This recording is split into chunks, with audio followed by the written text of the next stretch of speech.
Take me out to California.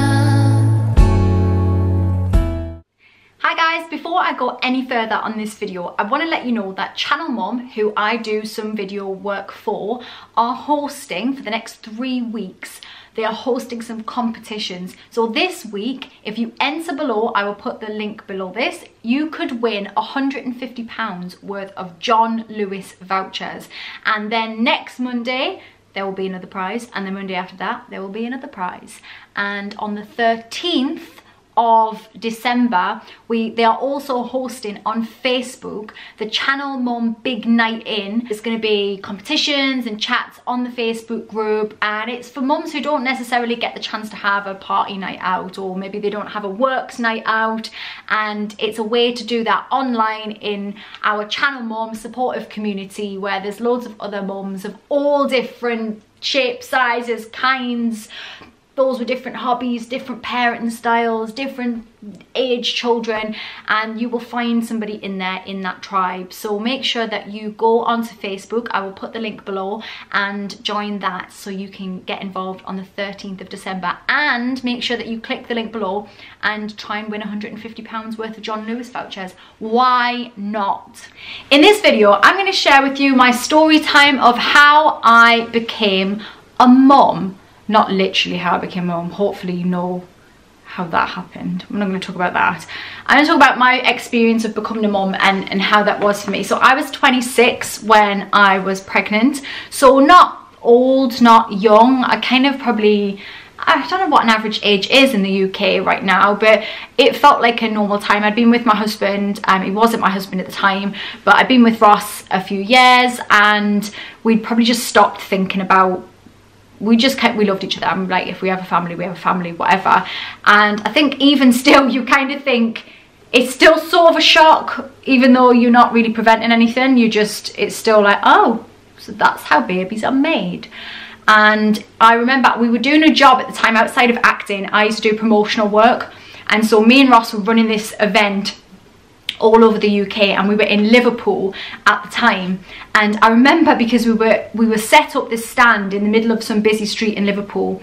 We had this big setup and this big van and this I can't remember what it was now, but we were parked outside. There was near a McDonald's toilet, and we'd been using the McDonald's toilet as the toilet we were using on the job.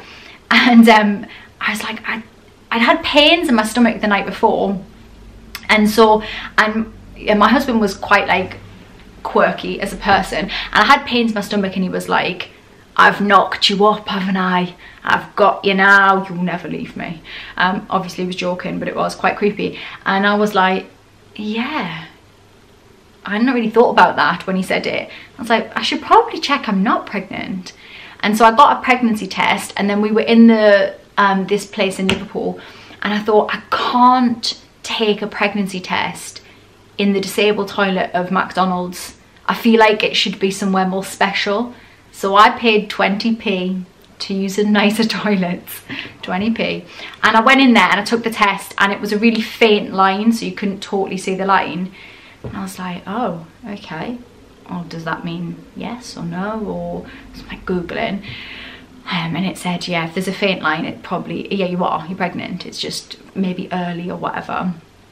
And so, and I was training at the time for the Great North Runner half marathon. And I did feel, not that I've ever been concerned really with weight or anything, because I'm a tiny person, but I felt quite full around the waist. And I'd been doing sit-ups and thinking, like, this is not, what am I eating? Like, I had thought that. So I was like feeling a bit bloated.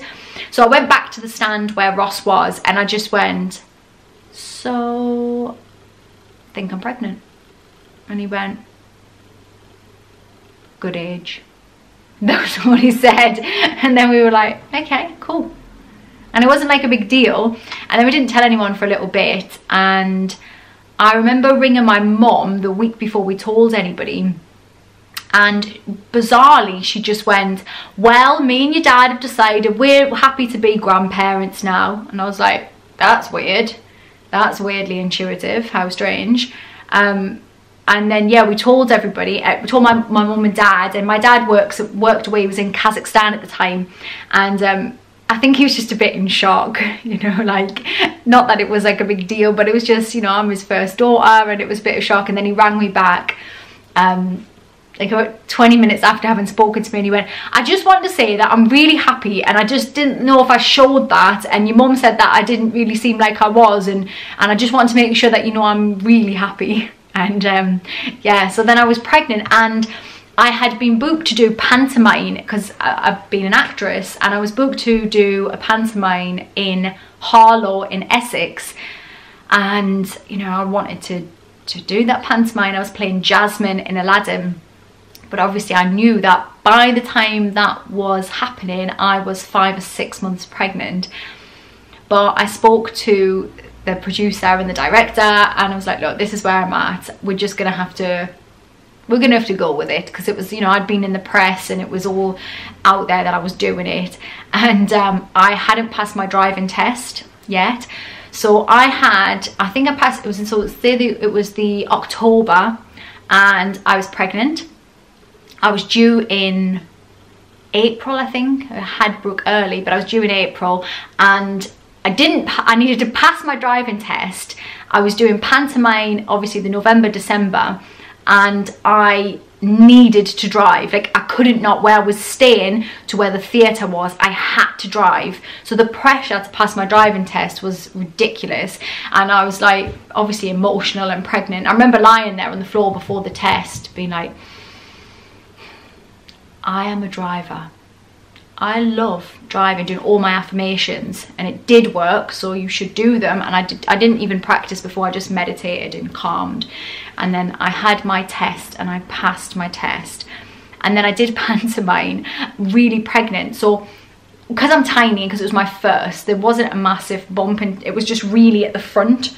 And my daughter ended up being early, but obviously she was quite small, so it was just all bump at that stage. So they just built the long gown for Jasmine just to kind of skim the bump, so you couldn't see when I was on stage. But what would happen afterwards is I'd go into the auditorium, like in my like joggers and stuff, and people would be like, oh my god, you're Jasmine, you're pregnant, you're really pregnant. Because I mean, in a t-shirt it was quite obvious that I was like heavily pregnant.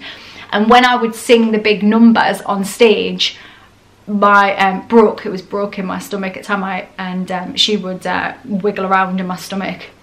And when I was singing, I was worrying that she was just going to come out and only love sort of cheesy musical music, which is lovely. But yeah, so she was, I always say to her, you were on stage with me in my belly, you just, you know, you were doing pantomime. And I actually I did all right in the pantomime. I did have to have, I think it was Christmas Eve, I had to have off, because I got Christmas Eve, I was really not very well. Actually, it was one of the worst on stage experiences I've ever had, because I got really chesty and I lost my voice. And I went on stage, I've never had an experience like this actually. I went on stage and I said a line and nothing came out my mouth. And the other actor on the stage, who I think was Aaron Sidwell, who was on EastEnders, and Aaron looked at me like, I could see like, oh, oh, you're speaking, but there's no voice coming out. There was like that was like a mutual like fear of, okay, what are we gonna do now? There's an audience. And there wasn't anything I could redo. So in the break of the show, I was trying to speak, and it was like no voice was coming out. And I had all these big singing numbers, and I'd start singing and nothing would come out. And I was just miming it. It was it was like one of those dreams where you're on stage naked. That's what it felt like. It was awful. I felt so bad on the audience that were there, and I think the compere at the end had to apologise, and it was horrible. But that was me pregnant, and so I was pregnant, and then I was still working. I felt pretty good during my pregnancy. They kept telling me the baby was small, but I'm 5'1" and I was 7 stone 4 when I got pregnant. I've always been a small person, so I was like, yeah, all right. And yeah, I was early. I was born at £3 something, so I was like, yeah, I'll be fine.